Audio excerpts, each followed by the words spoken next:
Sadarland, membangun kenyamanan.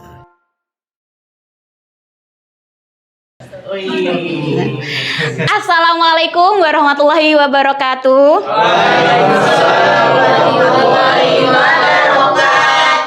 Gak usah berharap banyak soalnya saya nggak pantun ya hari ini. Oke, untuk pembahasan hari ini ya, saya membawakan tema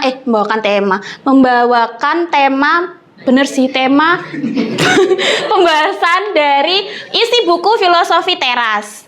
Nah, sebelumnya ada yang tahu Filosofi Teras buku ini? Tahu. Udah tahu apa baca? Oh ya udah nggak apa-apa. Oh lihat harganya aja. Oh iya nggak apa-apa. Sebelumnya saya jelaskan dulu. Mungkin ada yang belum tahu ya. Mungkin bapak-bapak ini belum tahu ya. Soalnya ini rata-rata yang baca buku ini tuh Gen Z ya. Iya, buku Filosofi Teras ini merupakan karya buku cetakannya yang ke-50. Si penulisnya yaitu Henry Manampiring ya. Buku ini tuh tentang pengelolaan stres dan tekanan dalam kehidupan sehari-hari. Buku ini tuh pada intinya tuh mengajarkan kita untuk hidup lebih tenang lagi gitu, tanpa rasa cemas dan tekanan yang menimbulkan stres itu tadi. Terus maka dari itu sebenarnya pada intinya buku ini tuh membahas tentang stoikisme. Stoikisme itu nanti saya jelaskan ya. Pokoknya judulnya hari ini adalah Stoikisme, hidup lebih tenang tanpa rasa cemas. Next. Oke. Kenapa sih saya mengambil tema stoikisme ini? Karena juga dilihat di era sekarang ya, terutama di di kalangan Gen Z lagi-lagi ya, kebanyakan ya, milenial juga ada sih. Itu banyak banget orang atau sebagian masyarakat ya yang merasakan overthinking, galau, insecure, stres ya. Mungkin di sini ada yang lagi overthinking gitu. Stres. Kelihatan itu Amandut overthinking ya? Ya. Ya mungkin sebenarnya ini fenomena salah satunya ya saya mengalami sendiri sih ya, agak curhat sedikit gitu. Sudah, jangan ketawa terus ya. Ya tanpa kita sadari itu sebenarnya kita itu sering banget memikirkan hal-hal yang tidak penting di dunia ini ya, yaitu overthinking itu tadi.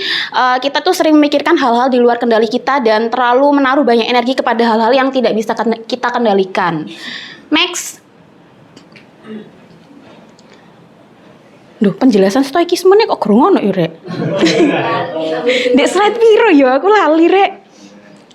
Oke, yaitu tadi karena apa yang sudah saya jelaskan tadi ya, memilih untuk memikirkan hal-hal di luar kendali. Terus yang kedua itu kita tuh tanpa kita sadari ya, kita tuh lebih condong pada salah satu dikotomi kendali. Dikotomi itu apa sih? Dikotomi itu pembagian suatu hal yang dia terbagi dua jenis dan saling berlawanan gitu ya. Terus dikotomi kendali itu sebenarnya ada dua gitu. Yang pertama itu di bawah kendali dan di luar kendali. Nah, kita tuh sering lebih condong untuk mempercayai yang di bawah kendali.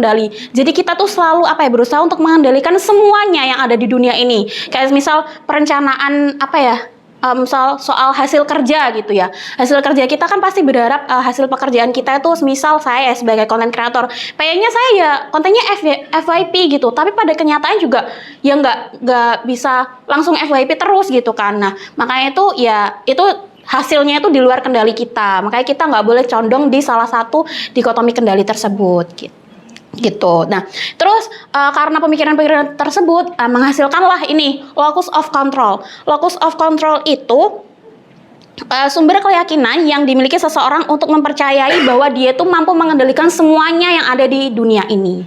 Gitu. Next. Nah, ini what is stoikisme? Stoikisme itu salah satu aliran filsafat ya. Jadi ini tuh aliran filsafat yang mengajarkan seseorang untuk lebih bebas, hidup bebas dari hasrat istilahnya tidak terpengaruh. Jadi kebahagiaan kita itu tidak terpengaruh oleh orang lain gitu, tidak terpengaruh oleh faktor-faktor lain. Kebahagiaan kita, ketenangan kita itu dipengaruhi oleh diri kita sendiri, oleh pemikiran kita sendiri gitu. Itu yang disebut aliran filsafat stoikisme. Sebenarnya banyak orang yang mengartikan stoikisme itu orangnya itu cuek, acuh, nggak peduli, nggak punya simpati, empati. Sebenarnya bukan seperti itu. Sebenarnya stoikisme itu mengajarkan kita untuk mengendalikan diri, untuk lebih memilah-milah aja sih mana yang harusnya kita pikirkan, mana yang harusnya nggak kita pikirkan gitu. Next. Nah, selanjutnya stoikisme dalam dunia kerja. Saya akan memberikan contoh, salah satu contoh ya. Ini yang sering terjadi mungkin ya di teman-teman dan juga saya salah satunya. Sering banget kan tiba-tiba dipanggil untuk meeting gitu. Itu di luar rencana, nggak ada perencana sebelumnya, nggak dikasih tahu, nggak dikasih info. Besok meeting ya, nggak ada. Tiba-tiba di hari itu meeting gitu. Misal Mas Alfat ngajak ngajak saya sama Amandut meeting sama Pak Effendi gitu ya. Itu kan tiba-tiba banget gitu. Nah, itu juga kan padahal kan itu di luar divisi kita, di luar departemen kita gitu. Ada apa ya gitu. Nah, itu sering banget menimbulkan rasa overthinking, cemas gitu. Karena itu datang secara tiba-tiba tanpa direncanakan gitu. Nah, pasti kan ini opo yung kok Fredu, ini opo yung kok Mandut, kok diceluk ambil Pak Effendi gitu kan. Nah, daripada kita terlalu overthinking ya, dan menimbulkan rasa cemas itu sendiri, lebih baik kita tuh mempersiapkan pekerjaan-pekerjaan kita yang sekiranya bisa menjadi bahan meeting nanti gitu. Kita persiapkan aja, mungkin kita rangkum, kita sekiranya yang berhubungan dengan HCGA mengenai evaluasi kerja kita, ya kita rangkum aja untuk laporan-laporan pekerjaan kita gitu. Daripada kita cemas berkepanjangan dan overthinking berkepanjangan, nanti ada meeting apa, dimarahin nggak ya gitu. Next. Nah, di sini itu mengenai yang tadi dalam dunia kerja ya, selain kita harus mempersiapkan Pak Ulfi, kenapa Pak Ulfi ketawa? Selain kita harus mempersiapkan materi-materi yang harus kita persiapkan di meeting nanti, kita juga harus mempersiapkan diri bahwa nanti itu pasti kita akan mendapatkan kritikan, evaluasi, saran, masukan gitu. Nah, kita tuh harus mempersiapkan diri kita gitu ya. Jangan ngeyel lah ketika kita dikritik gitu ya. Jadi makanya kita harus mempersiapkan diri kita, harus legowo ketika memang kita ada di evaluasi atau kritikan. Bahkan misal ditegur ya, nggak mungkin kan kalau direksi marah-marah. Alhamdulillah di kantor kita ini nggak ada yang direksi marah-marah gitu. Paling ditegur baik-baik gitu. Nah, cara menghadapi kritikan dari pandangan aliran stoikisme tadi. Nah, ini saya ambil salah satu pembahasan dari buku yang penulisnya itu Marcus Aurelius ya. Marcus Aurelius itu dia seorang kaisar Romawi di tahun 161, dan Marcus ini juga terkenal sebagai filsuf stoik dengan karya tulisnya yang terkenal yaitu berjudul Meditationis atau renungan ya.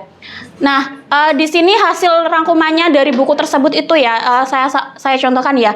Kutipannya adalah ketika saya dikritik, saya diomongin, saya dirasani lah ibaratnya orang tuh memikirkan hal negatif tentang saya. Nah, di situ tuh seharusnya kita tuh jangan malah kayak gregeten, kesel. Kok aku loh dirasani kok ngono, padahal kan enggak kok. Daripada kayak gitu ngoceh-ngoceh ya, mending kita introspeksi diri, kita melihat diri kita, evaluasi ke diri kita, bener gak sih kita tuh orangnya kayak gitu, bener gak sih kita tuh, misal saya dikritik, Freda aku loh galak, ngomong ngegas, gak iso santai gitu. Nah, padahal kan ya kalau saya ketika saya mengevaluasi sebenarnya saya nggak kayak gitu niatnya gitu. Memang bahasa saya seperti ini. Memang bahasa saya tuh kalau ngomong tuh agak keras, agak tinggi ya. Karena asal daerah saya memang rata-rata kan saya kumpulnya sama orang pesisir gitu. Makanya kan ya omongannya tuh agak tinggi lah, agak ngegas gitu nadanya. Padahal sebenarnya enggak gitu kan. Gitu. Apa? Saya dari Tuban kebetulan ya. Tuban ya, yang terkenal sama rajungannya itu. Oh, kebetulan saya nggak bisa miang. Kalau nari miang nggak apa-apa. Oh, boleh ditemani?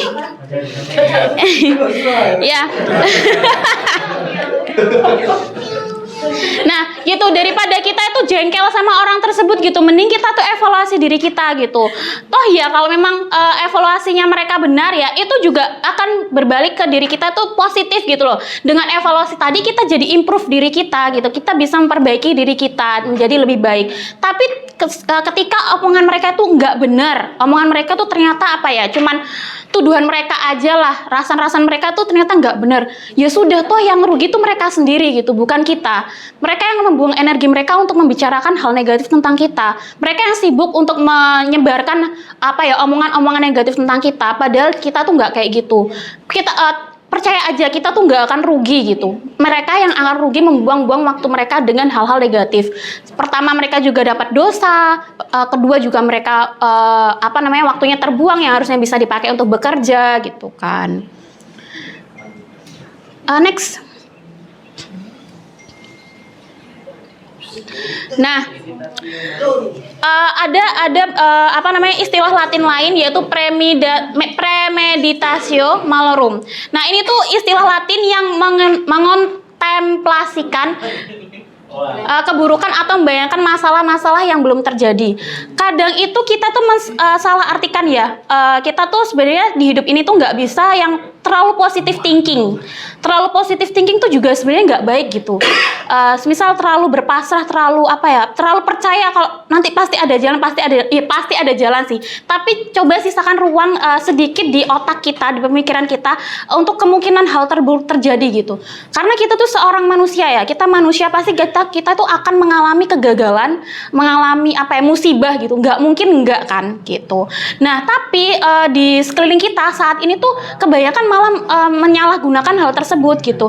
Mereka tuh malah terlalu memikirkan hal negatif, memikirkan hal terburuknya.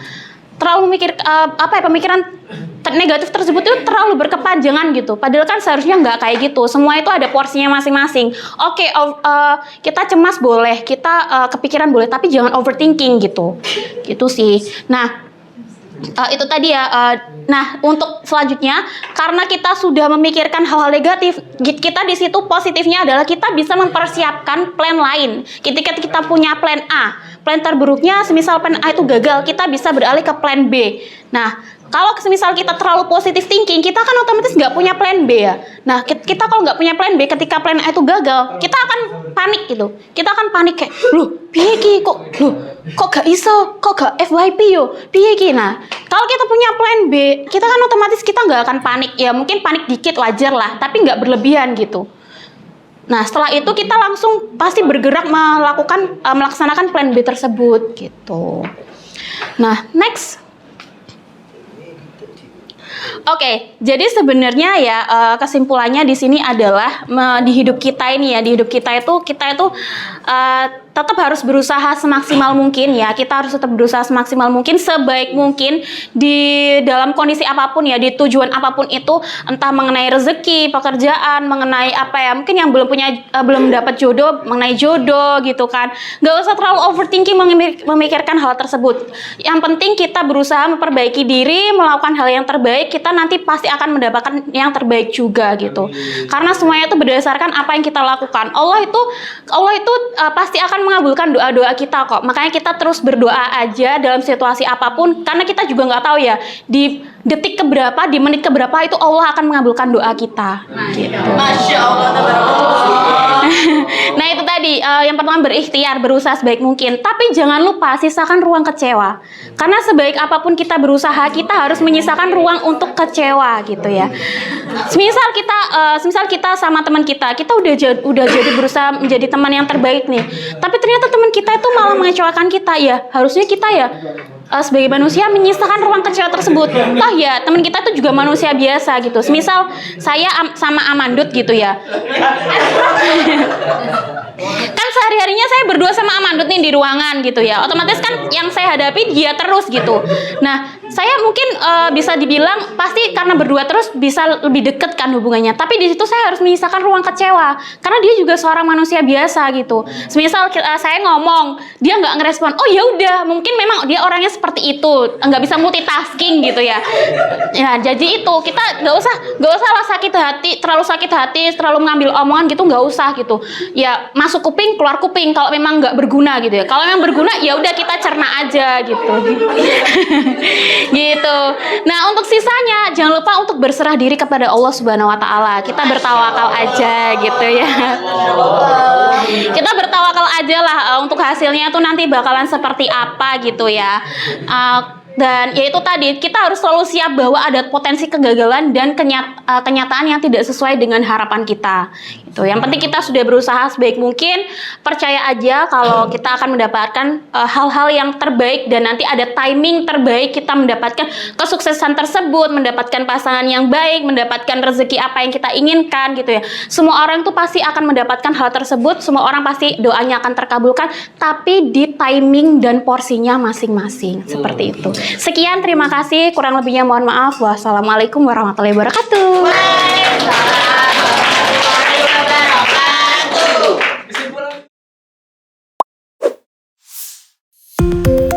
Kadarland, membangun kenyamanan.